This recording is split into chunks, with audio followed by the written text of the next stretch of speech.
If you raised up on my dad, anybody, you raise up like you wanted it, he was upside your head that fast. Man, woman, child. We saw Anybody. artists that we love. Pun pistol whipped his wife, and God knows what he would do in front of everybody else that people didn't talk about. People just turned their head. And That's was like, that's why I'm single now. Because when it comes to like... You can't even have an argument that's intense. I don't argue. We're not arguing. Sit down, and I need you to lower your voice. Let's have a really honest conversation. I've never asked you this. Is that because on some level it scares you that it's in your blood somewhere and you won't even go? And I feel like you're trying to endanger my safety. If there's a topic that's very important to you, a topic that's basically molded the person that you have become today, because it's maybe something that you fear that's within you. Maybe it's something that you fear that you would do, something that you would act out depending on the sort of person that you keep around yourself. Then I think it's your job to tell a story as to why it's important to you. And by story, I mean repetition. You have to let people know why this is a cause that's important to you, to the point where you interrupt interviews to constantly bring it up again and again. Look, man, at this point, it's a pleasure to meet you, man. Looking at all your cases and everything you've been through, and I know the recent one right now is very sensitive. And with respect to, everybody involved in that case, we can't get into details today. But, we take sexual assault here serious. And we can't, get into details, but we hope, to have you back so we can have a deeper conversation about that because, this is a serious topic. And we're hearing these stories a lot. Charlemagne the God is a good example of someone who tells the story to convey his cause. We all know he's on hip hop radio, but his cause is mental health. It's been that for some time now. He's done a good job of it, so he's been able to go into the literary world. He's been able to go into other platforms to discuss it because he's done a great job at storytelling.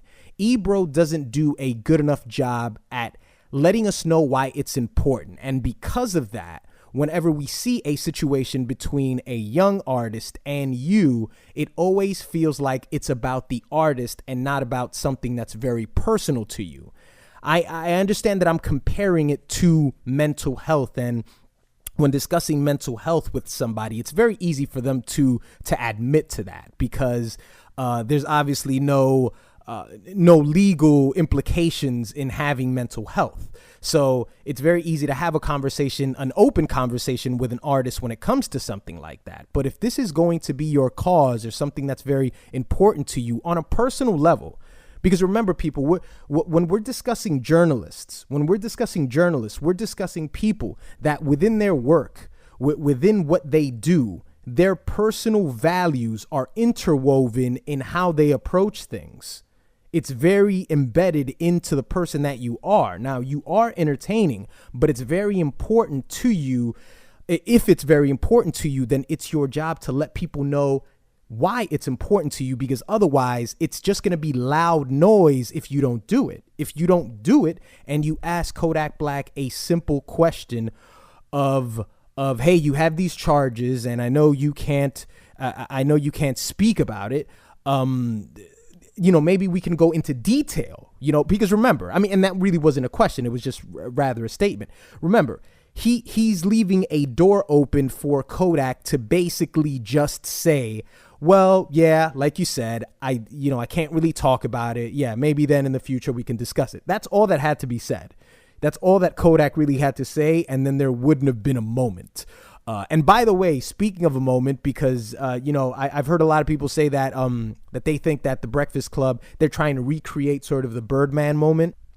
There's a difference with the Hot 97 radio show when you watch it online and the Breakfast Club. The Breakfast Club is a single shot that pans in and out. It pans into Charlemagne and the artist, the side of Angela Yee's face, and the side of DJ Envy's face. So everything is watched within its totality. So it all feels very real. And the Hot 97 radio show is different because the Hot 97 radio show basically uses B-roll a lot to manipulate certain situations.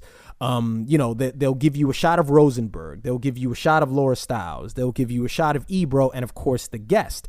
And with this, they can manipulate audio. They can manipulate reactions, because a lot of this felt like a much dank video. It felt like a much dank video with some, things that were said with Kodak, and then just Ebro blank, with a blank look on his face staring at Kodak. So there's a big difference in the way we see the shows, and that's very important. So to think that they're trying to recreate a Breakfast Club moment, maybe in post, yes. In post, they're trying to make it seem as sensational and as confrontational as possible. But I don't think that was the intent of Ebro on the show. I think what you're watching is, as I said, somebody who doesn't do a good job of, at least, if that's the case, if this is something that's, say, like, my father, and this is very hard for me, and this is very near and dear to me, if that's really the case, if that's a genuine statement on your part, then you have to repetitiously, you got to drill that in people's heads and know that when people come and see you at that radio show, they're going to have to discuss it. They're going to have to speak about it. And I also understand that much of this conversation, when it comes to the old versus new, is always about, Ebro should have done this. He should have counseled him. He should have been, he should have treated him with kid gloves. And I understand that point, but at the same time, we have to understand that we're watching somebody in their 20s talk to somebody who's 42 years old. So when we talk about old and young, we have to understand that we're basically talking about older brother, younger brother, not father and son.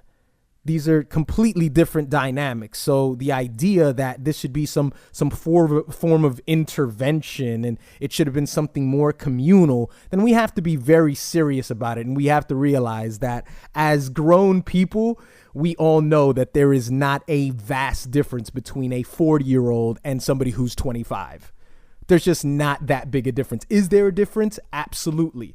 But think of the difference between a 15-year-old and a 40-year-old, and contrast that with a 15-year-old and a 60-year-old and somebody who's 55. It's different brackets. And if you're watching this content, if you're listening to this video, if you saw the Hot 97 interview, if you listen to all this hip-hop content online, then there is an overlapping interest that you have that a 55-year-old person does not have.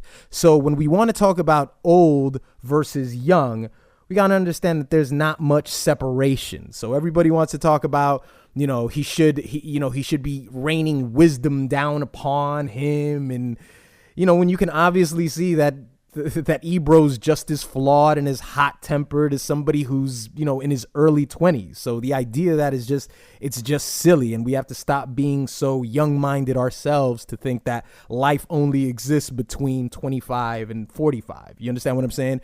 What did you guys think about this interview? What did you think about Kodak Black walking out? Do you think he overreacted? Do you think it was well-deserved?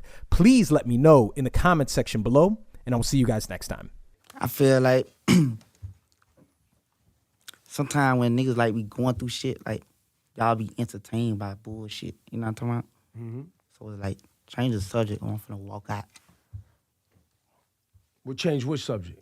Just whatever. Like, they tried to change the subject. They was talking about the moon landing. That's bullshit too. So talk about something else. Well, I was saying, I think we don't have to talk about nothing else. We could be done right here. All right, I'm going. Say less. Well, that's a bummer. I don't know. People don't tell me what to talk about on my show.